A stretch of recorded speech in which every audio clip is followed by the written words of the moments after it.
Kunkel, and he told me a little bit about her story. And I'm like, okay, what's in there? I said, do you have her number? He goes, oh yeah, I'll get you in touch with her.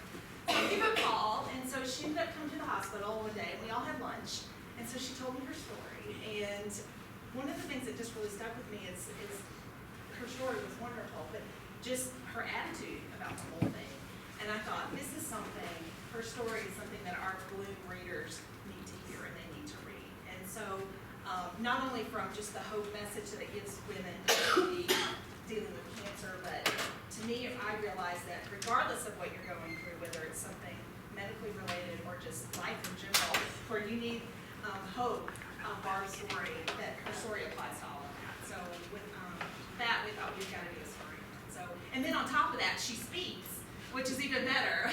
So anyway, so we're just wonderful to have you and your team here tonight. So without further ado, I'm going to turn it over to Master Barb Kunkel. Thank you. And the floor is yours.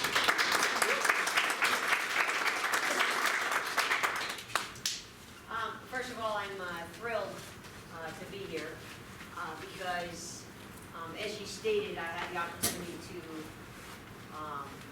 and obviously a lot of people wouldn't necessarily look at it as an opportunity, but for me, it was a journey. And one of the things that we love, and when I was first diagnosed, it was probably 1 month right after I adopted my 2 beautiful children, and Daniel and Esther, anyway. Daniel and Esther, I had the privilege of fostering them for a while, and then the adoption finally went through.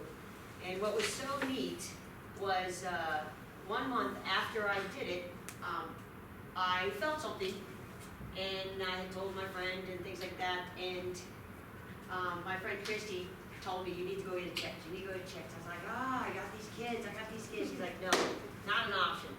We need to go. And she even actually called and made the appointment for me and did everything that needed to do to try to make it as simple and as convenient as possible, because I'm running a business at the same time. I have my own business. I'm now a full-time mom, and I've got amazing people that I get the privilege to work with, and so I have a pretty busy schedule.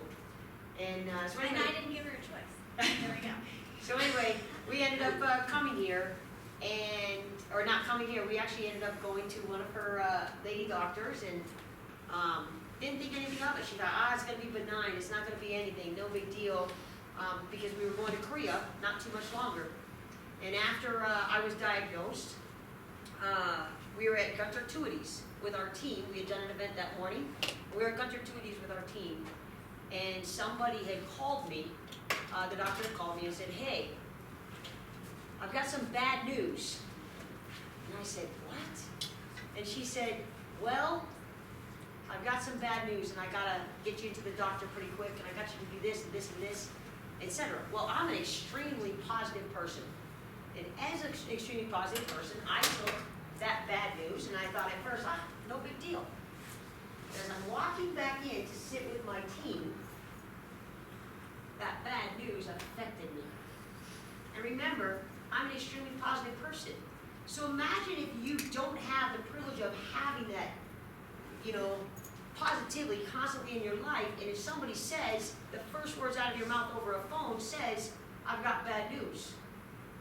Well, I can't imagine what people think about it. So after that, we had talked about it, and I said, okay, so maybe we're in this for something. We ended up going through, and they pushed us through and says, hey, you can't go to Korea. I was like, not an option. Not an option. I'm going to Korea, and we'll deal with it when we get back. In God's hands, we'll deal with it when we get back. And so anyway, we went to Korea, we came back, and obviously we talked about it the whole time we were in Korea. And we came back, and then of course they started rushing me through what normally would take time to get into something. They were like, this week, this week, this week.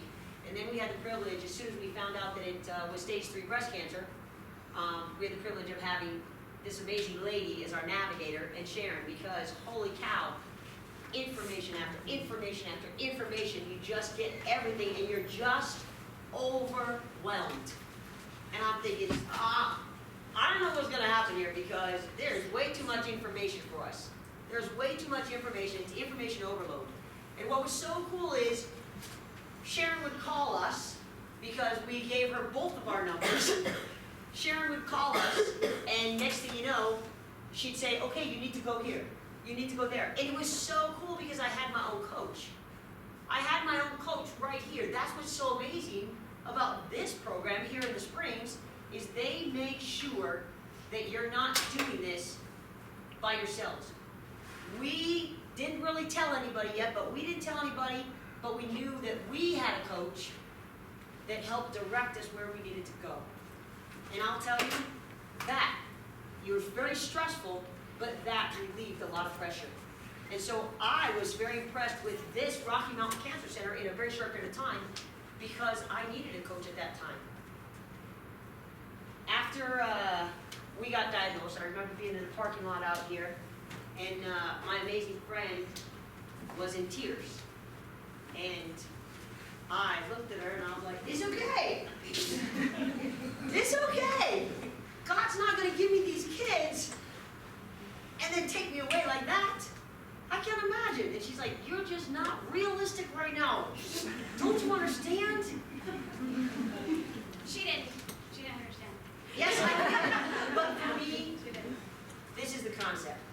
For me, I've always lived my life with a plan A and plan B, which we're going to talk about later. But what's so cool is plan A is, okay, we're going to fight this thing. And that's the first thing. The first concept out of my mind was not fate. The first thought out of my mind is, okay, so here's another battle. I went to the Olympics. Okay, this is nowhere the same thing. But I will tell you, the Olympic training for 6 to 7 years was hard. I trained, or not 6, 7, 8 years. I trained 6 to 7 hours a day. And I'll tell you, it was not easy, but I was able to make it to the Olympic Games. And so when God put this in my lap, I felt that it was just another battle that I would need to fight. But I knew there had to be a reason. God allowed me to go to the Olympic Games, and I get the opportunity to speak about that. And now, I've gone through this, and now I get the opportunity to hopefully bring hope to many others. I take it as a vehicle. And I've got more to the story, but what I'd like to do is real quick pass it over to my friend, because I want you to see this team behind us was created by the two of us, and now is coached by my other friend here, Jennifer, as well. We all three coach together. But after we finished this journey, we were like, okay, so what do we do? And each year we come up with a new theme. And after the Olympics, or after the cancer was over, we decided that we wanted to create a message of hope through the talents that we were given through martial arts, and so that we can bring hope to others. But you know what's funny is, as we were creating this team, 3 weeks before our state championships, we talked again, and she said, we gotta scratch it. We're done. We can't do this, because if we're not gonna, cancer is so important, and it's so valuable to so many people because it affects so many people. And she says, if we don't do a good job at this, we can't do it at all. We just have to go regular. And I said, Chrissy, I don't know what it is, but I just feel that God's gonna bring everything together. And she's like, okay, so we talked about it and prayed about it, and next thing you know, none of our other teams came together this quickly. But in 3 weeks, this message of hope that you're going to get to see in a short period of time came together. And we took it to our state championships. And a lady came up to both of us afterwards and said, and in tears, you're going to say that one? We can't say it until I see it. Okay.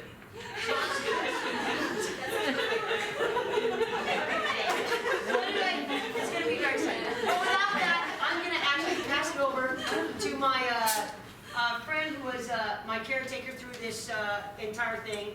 So I just want to pass it over to Christy Glaze. Well, like she said, I'm Christy Glaze. But first, can we give her a hand? No. So just to rewind a little bit, Master Guard Kunkel and I have been friends for, 9 years. That long? Something No, I'm just like kidding. that. Something like that. So we've been friends for a long time.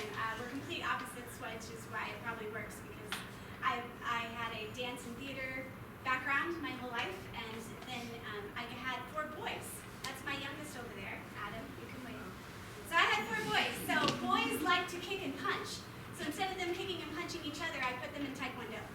So that's how I met her, and we all became black belts together, my husband and I, and our 4 boys, and we developed a strong friendship. Well, as we were doing Taekwondo, she said, hey, there's this thing called demo, it's new competition, but it involves music and choreography, and I don't know anything about that, so I need you to help me. So we started this team, and Josh is going to wave. He's one of our original members. He's there for all of it. So we created this team, and it's just been an amazing journey working with these kids and going to state championships and nationals and internationally. We've been second in the world twice, and we got a bronze medal one time, and it's just been such a crazy, wonderful journey. We were on ESPN last year and won that. So it's just been great. But yes, when she got diagnosed, it was rough. And I wanted to stop the team for that year because I think normal people, when they get diagnosed with stage 3 breast cancer, say, okay, I think I'm going to change my life a little bit. But she's an interesting friend because she says, no, we can still do it. And so we did. And it was a great year. And we had a wonderful season. But through the cancer journey, we did decide that we were going to be positive the whole time because we just really believe in prayer and we believe in hope. And we know that not everybody with prayer and hope and faith necessarily survives. We know that that's the truth of the matter. And with any disease, we realize the reality of that. But for us as friends, we decided to make that choice. My husband really took the role of taking care of the kids, and that's where he's at tonight. One of my son's in a play, the other one has, so anyway, so he's taking that role tonight, but he really took the kids when things would get rough. But what we wanted to be for her and her great kids is a support system, and we just really feel like a support system is huge. So another amazing support system that she had was this entire Taekwondo family. And we are so grateful that we had meals brought to us and all kinds of things during that year that they were all living in our home and she was going through cancer. But one thing that impacted me as a caretaker and just being in this building, I think one thing that was really sad to me was going upstairs and being in that chemo room and seeing so many people alone. That really broke my heart to see so many people alone. And we would start up conversations with some of them, and they would say that they had taken a taxi here, and we're taking a taxi home. And that just breaks my heart because I can't imagine doing something like that alone. So I'm very grateful that we were able to impact some of those people with positivity. That's what we tried to do every time we went in there. We also kind of got pushed because we were too loud. We were pushed, but at the same time, I want you to know, I can't tell you how many of them said, when do you guys come? Yeah, we want to come on your day. Because we would laugh and we would have fun, but at the same time, obviously it was very complicated, but at the same time we would smile and she would scrapbook and we would visit with the people around us and just kind of get to know them and they would get to know us. And it really did, and it made a huge difference. And I had another friend that went through it, and when I was helping her go through it, she was in a room all by herself. And it was her and her husband, and then whatever 1 or 2 friends came. And I was like, holy cow, what a total different experience that she's having versus what I had. And I was like, holy cow, but if you do this, go down there. You want to go downtown because you don't feel alone. You can see everybody else that's in the same fight you are in. And to tell you the truth, it's great to have in that room, even though it's sad, it was neat to be able to talk to them and be a part of that and hopefully bring smiles to their faces as well. So. And I was so impacted by the staff as well, not just Sharon, but the staff here is incredible. I mean, just the care and day after day doing that type of job, I just think kudos to all of you who do that. Doctors and nurses, when you experience something hard or you watch somebody go through that, you appreciate doctors and nurses more, right? Whenever you're a leader of anything and you have to lead a group, you realize what it's like to be a leader and not just always a follower or a taker. Well, I think whenever you go through something, you realize the people who are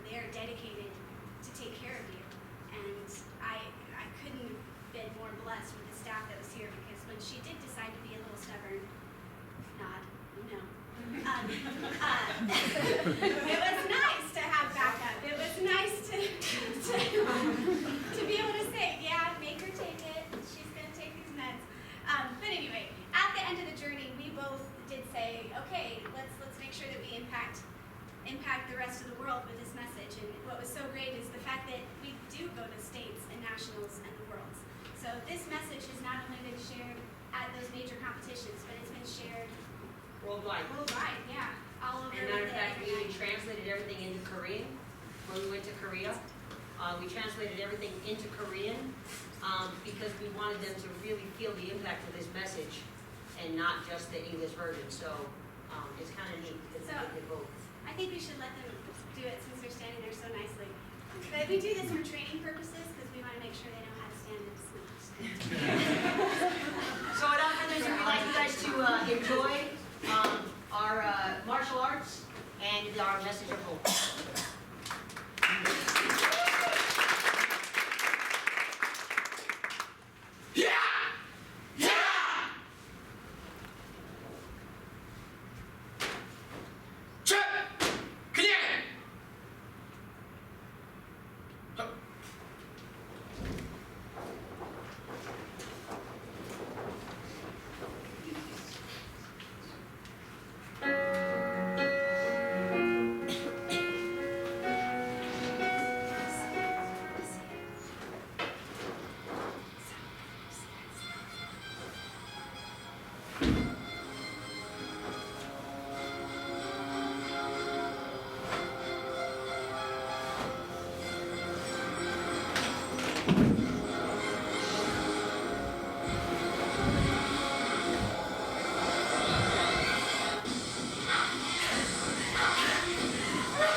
did it earlier, and I told them in the audience, I said, hey, look.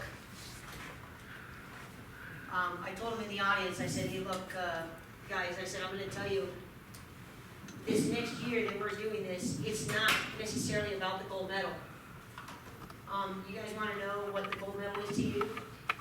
If when we performed that at state championships, at nationals, at the worlds, wherever, if you get tears in that audience, that's your gold medal, because you got the emotions of the audience involved. And that means they were able to relate. This message right here is not just for those of us who have gone through cancer. This message right here is for anybody affected by cancer.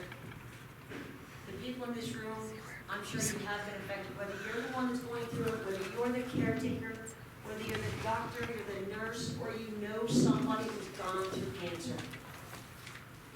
This message is for you. And I'm excited about speaking today because I get to give you my heart. And part of it will be through inspiration, and part of it will be through humor and things like that. But I want you to know that what's so cool is the message does not live and die right here. The message really ends right there. And that gives us the message of hope. And you'll notice that we depicted both healed on earth. That was me. And like I said, when we went to state championships, this lady came up to me in tears. And she said, my son had cancer at 10 years old and he died. I had cancer and I lived. I don't know why my son died and I lived. But that affected me.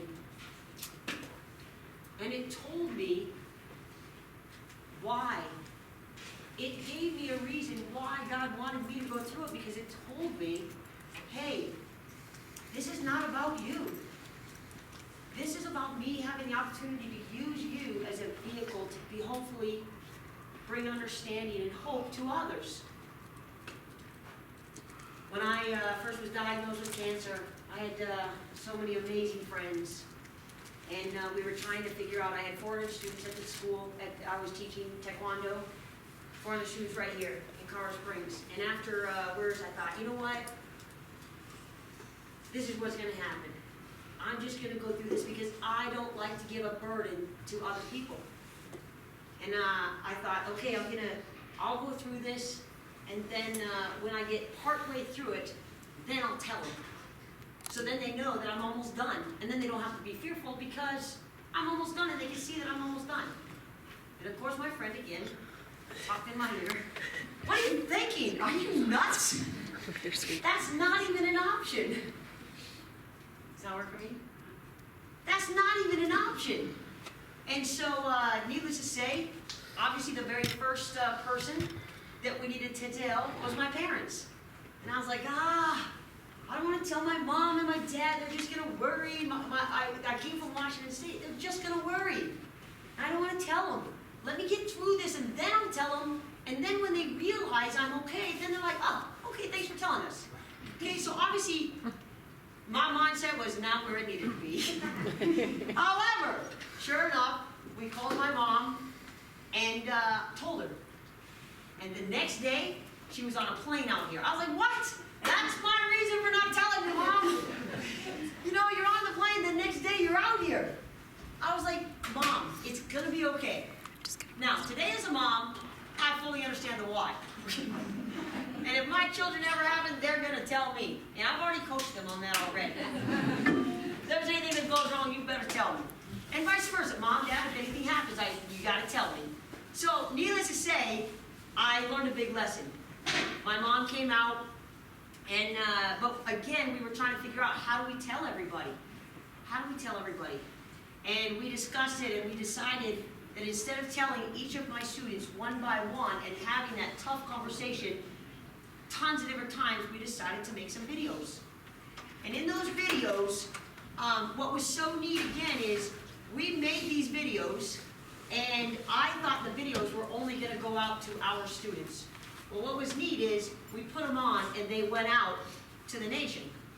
And what was so cool is through the process, I had a 16-year-old girl call me from Kansas City, or emailed me and said, I've got brain cancer. I've got a brain tumor, and I wanted to quit and give up on life. But after watching your videos, I'm not going to. I'm gonna fight this thing. And I'm gonna go, and I'm gonna do this. And it's so neat, because I still stay in touch with her now. But you know what? That happened time after time after time, and it was amazing. So it was so neat to see how God took a small communication and spread it. But what was funny is, as we were making these videos, I was a very modest person a very long time ago. I'm still modest, but I'm just saying.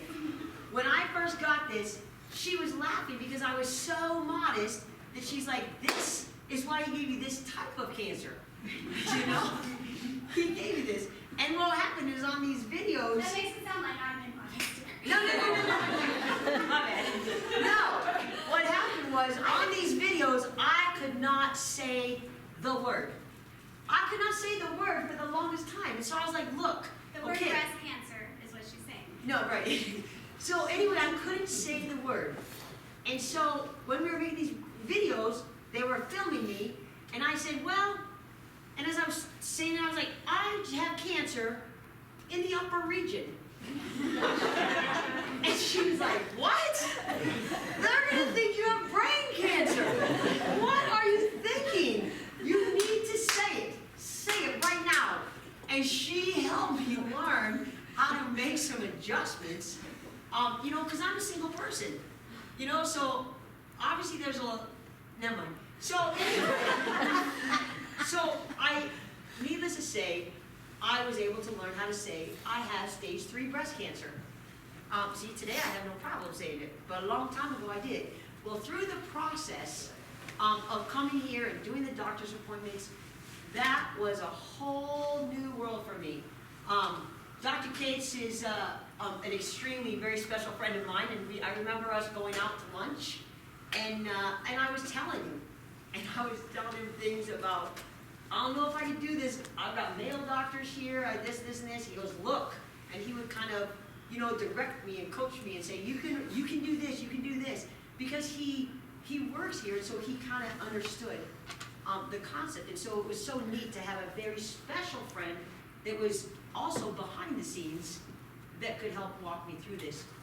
And I remember probably one of the 2 hardest things for me was going to Dr. Smith, and one of the hardest things was going to Dr. Smith, because that was just brand new to me. And I remember going, and I couldn't say a word. I remember walking in that room, and I could not say a word. And this is where one of the extra things, and I'm so grateful for those of you guys who are in here, and I had an opportunity to talk with a few of you that are the caretakers. And you want to know, what can I do?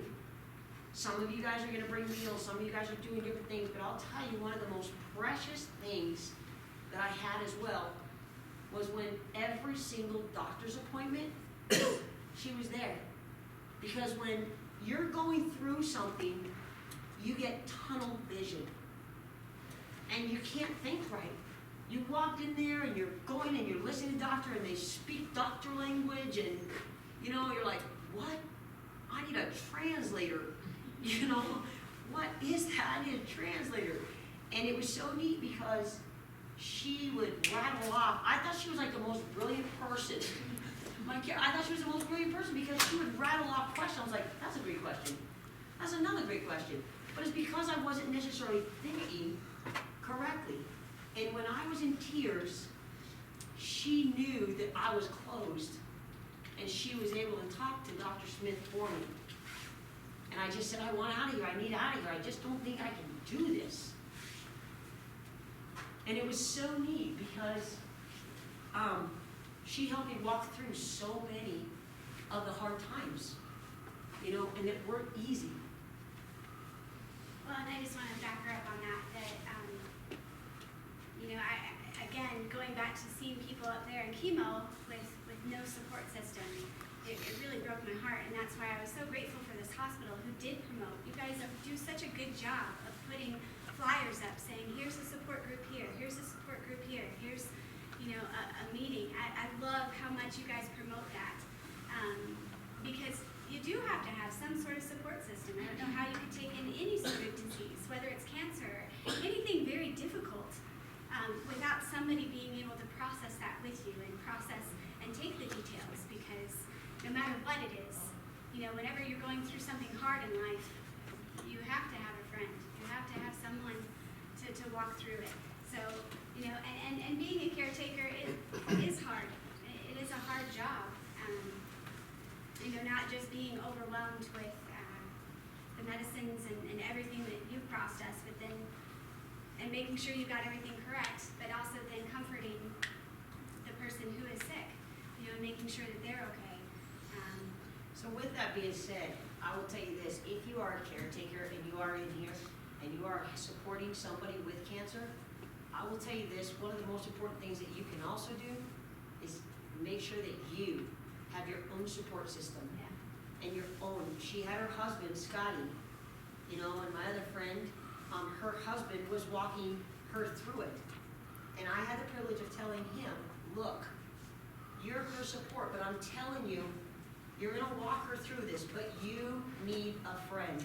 You need your own person because a lot of times you don't want to, when I had the opportunity of walking him through it, he doesn't want to stress out his wife who's already stressed. She didn't want to stress out me who's already stressed, but trust me, as a caretaker and a support person, you're going to have your own stress. And you need to make sure that you also have somebody to lean on and say, look, I just don't know, what do I do? And she won't drink this vegetable drink. I'll try to give you do that too. So,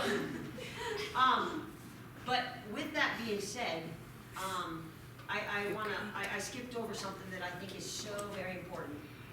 How many of you have children or grandchildren? Raise your hand. Okay, this is a deal. As I said before, I got my kids. And what was so neat is, as I stated before, I'm very, very positive. And we were going to talk about, hey, how do we tell the kids? How do we tell the kids? Because this is, you can handle it two different ways. Okay, I'm going to hide from it and, you know what, just kind of hope we go through it.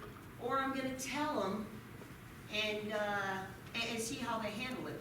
But to me, words are so very important. All of our words are so very important. And we could have told them, and the reason I say that is because I've walked a couple people through already, and what's so neat is because I got the opportunity to talk to them before they told their kids. And when I kind of talked to them at first, a lot of times, people, when they tell you, just like I said, when somebody came to me and they said, this is bad news, we can go through, and it doesn't matter if you're a doctor, a nurse, a mom, anybody you are, if you go through and you turn around and say, hey, I got some bad news for you. You got cancer, and I'm really sorry about it. Best of luck, type of thing. You know what? Nobody wants to be told like that. But I can't tell you, hey guys, I've got cancer. Kids don't understand the word in the first place. So when we sat her kids and my kids on the couch, I remember saying, listen, I've got cancer, and let me tell you what that is. Let me tell you what's going to happen to me in my body.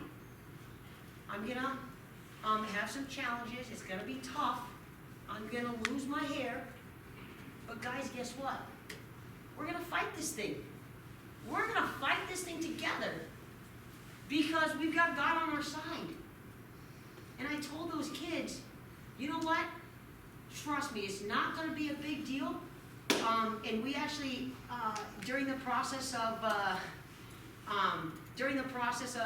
an appointment one morning, I had to be at the doctor's so crazy early, so I had my kids stay at somebody else's house.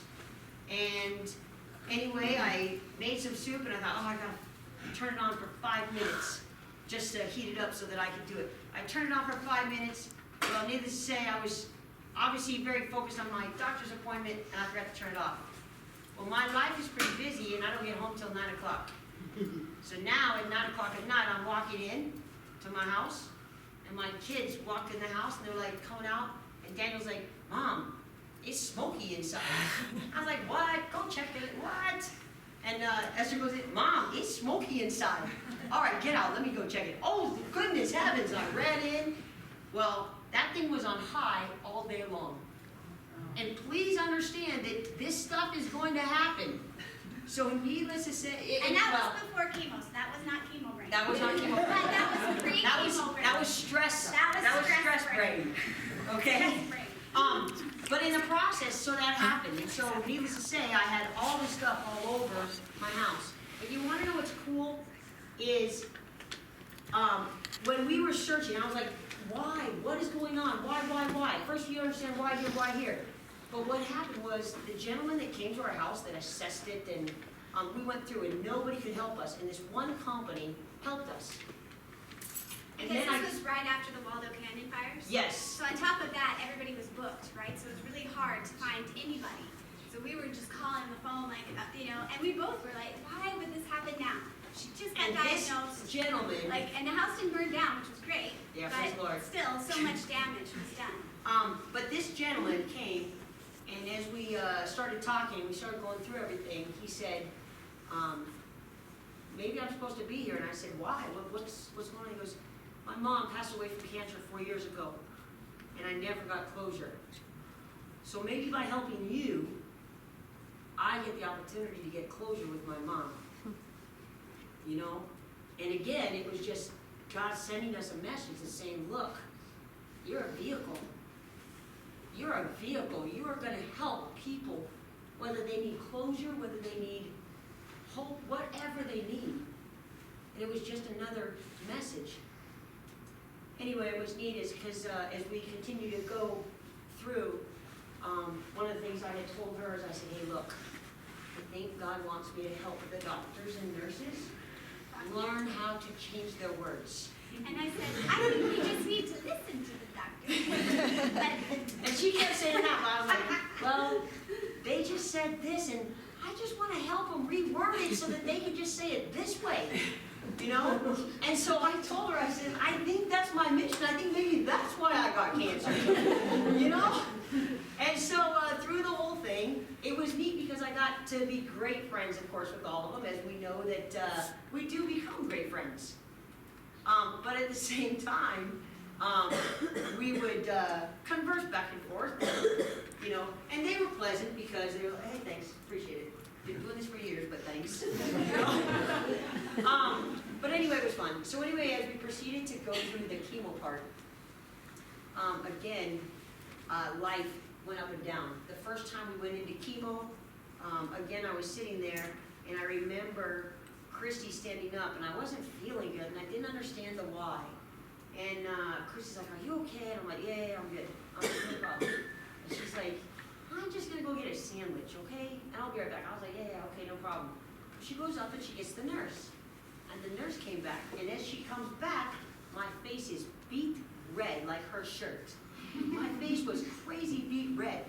And all of a sudden, they're like, what? And I was like, now I got 3 or 4 nurses around me, and doing all this different stuff. And anyway, I almost went into anaphylactic shock.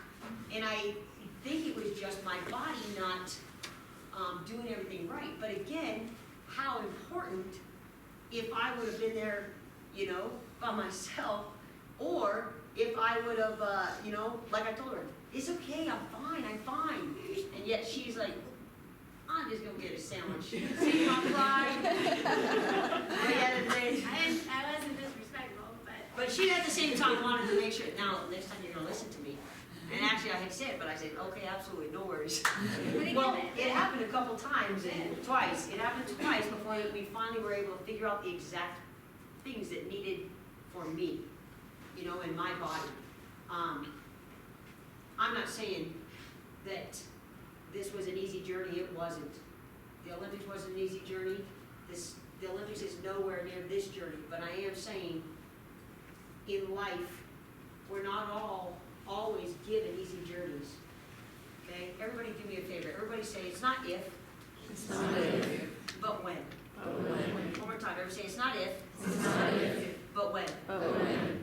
We do the 40s and cancer champion, that last one is determination. It's not if, it's when we're gonna have challenges in life. We just have to realize that. It's not if, it's when.